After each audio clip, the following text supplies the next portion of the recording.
Alright, so what's doing in the garage today? So basically, I fully forgot to record taking out the front diff out of the car. So as you can see, that is fully out. So basically, we're going to be taking all his gear. That's the old diff, the new diff over here. Is fully braced up and strengthened, ready to go, fully painted, thanks to Bud's Customs up in Queensland. Good solid kit, so going to be putting that in, fully getting all this gear and putting it back in it.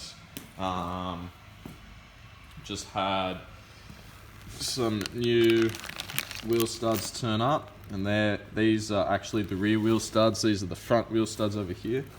So as you can see, the difference in size is quite noticeable, and I was having problems with these wheel nuts, which are this nice tapered, quite a long wheel nut.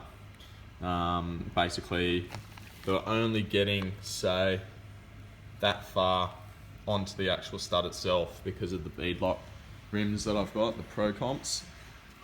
They actually sit the rim out a little bit further, so these wheel studs actually, wheel nuts, sorry, can't actually grab the stud as far down as it possibly could, say down to there. So by getting these rear wheel studs, basically, I've got a lot more.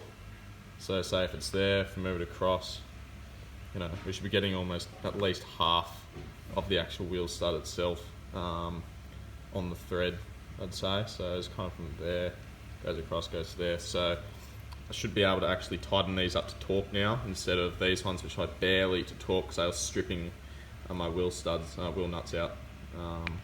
So I cleaned all this gear up. That's all ready to go. Bearings get pressed out of the kingpin holders, I'd say, whatever. New bearings, diffs, sound, everything else is pretty well good. So yeah, that should be the next little step in what's happening on the car.